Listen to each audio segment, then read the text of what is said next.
So, it's 2 a.m., I am half asleep, I'm in my PJs, I'm in bed, but I just finished Mass Effect 1, and I know I'm like, 4 years too late or something, but if you saw my Mass Effect 2 review, you know that I played Mass Effect 1, I just never finished it. I don't know what I was playing at the time, but whatever I was playing, it held my attention a little bit more than Mass Effect 1 did, and I always had the intention of going back and finishing it, but I never did, until now. Now, if you also saw my Mass Effect 2 review, you know that I wasn't a huge fan of Mass Effect 2. Even then, having never finished Mass Effect 1, I felt like Mass Effect 2 was this game that developers spent more time trying to make it a game for the people that never played Mass Effect 1, more than they were trying to make it for the gamers that were a fan of the series. I felt like it was just this watered down, casualized, sped up, wannabe RPG, which, sadly, BioWare is starting to become really good at. Like, look at Dragon Age 2. Yeah, but watch my Dragon Age 2 review if you want my opinions on that. So, yeah, I went into Mass Effect 1 this second time, because I just went ahead and started a whole new Shepard. There was no reason to pick up from where I started 4 years ago. God, has it really been that long? It doesn't feel like it's been that long. So yeah, I started another character, and I really went in expecting nothing. Since I knew I didn't like it the first time through, and since I didn't like Mass Effect 2, there's no way I was going to like Mass Effect 1. But, it proved me wrong, and it's probably because I didn't like Mass Effect 2 so much that it actually made me like Mass Effect 1 even more. Because everything I didn't like in Mass Effect 2, which was like the inventory, and it just didn't feel like an RPG. It felt like it really wanted to be an RPG, but it was just so far from it. So that's what I liked about Mass Effect 1. Even though, yes, I had a problem with the Mass Effect 1's inventory, it was extremely poorly managed.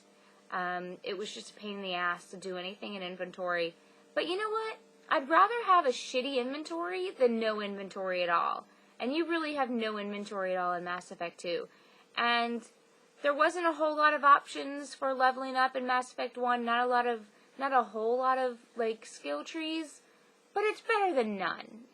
I'll take a few skill trees and not a whole lot of options, than over none at all.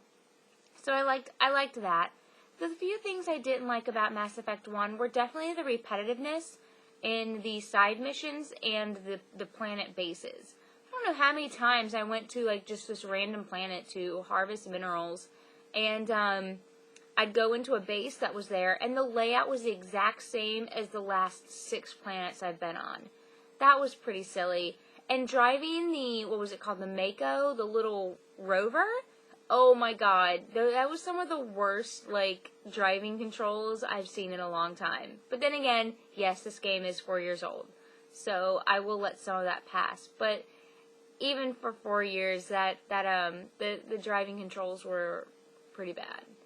Other than that, I probably have to say, getting minerals, like I just mentioned, was so much better than in Mass Effect 2.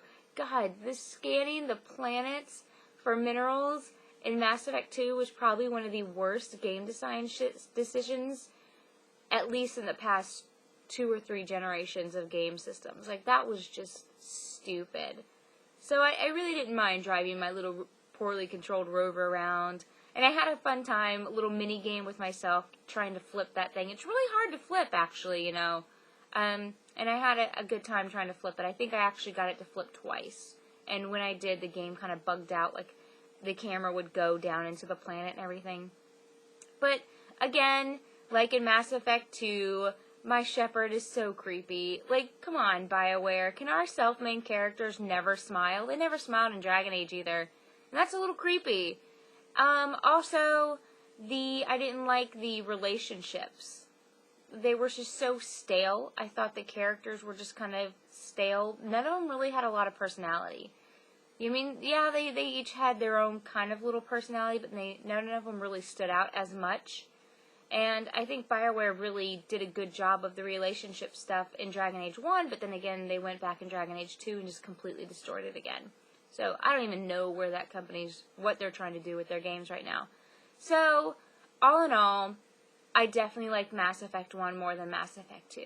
I'm going to go back and play Mass Effect 2 again before Mass Effect 3, although that did just get pushed back to 2012. So, we have a little extra time to go through and play it again, so I'm definitely going to play that again. Not right now, though. I still have Deadly Premonition and a few other games that I need to get through first. But I'm going to do a second playthrough of Mass Effect 2. I really don't think I'm going to like it any more than I did or didn't the first time through. And now that I went through and played Mass Effect 1 all the way through and had an actually really good time with it, I think it's going to make me dislike Mass Effect 2 even more. So, I don't know. We'll see. But I have definitely a new respect for the game and a new like for the Mass Effect 1. I'm not going to say it was amazing, but it was pretty solid. But my distaste for Mass Effect 2 definitely makes me like the first one better. So, here's to having Mass Effect 3 go back to its roots and be actually an RPG instead of just a shoot-'em-up game with some RPG-ish elements. I'd really like to see BioWare bring this series back to where it originated from. Oh, and I'd like maybe, in Mass Effect 1, as a female Shepard, they only gave me 2 people to romance. And that was the weird alien chick, who I never talked to, so I don't even remember her name, and Kaidan. Kaidan was cool. Good, you gave me a human male. I'm not all about, banging the aliens. It's a little weird for me.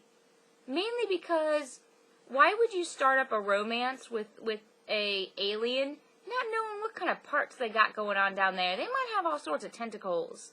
I mean, you saw Avatar. So, I don't know why you would even want to get something started with the aliens, because you don't know what you're going to be getting.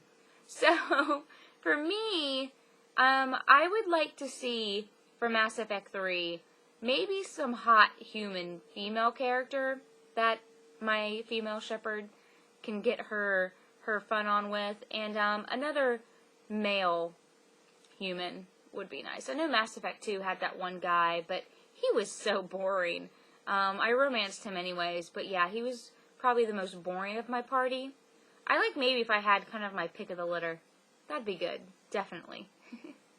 So guys, I know I am very late to the party with this, but yeah, I've been twittering that I was playing it through, and a lot of you were commenting, wanting me to do a review and let you know exactly what I thought, since it has been so long since the first one came out, and you guys knowing I didn't like the second one that much.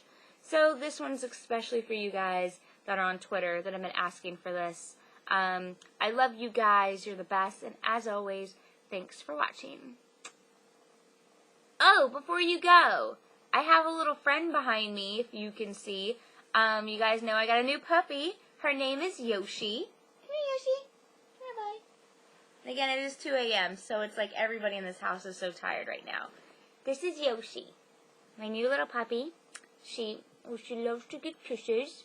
She is a Chihuahua French Bulldog mix. Oh, I know.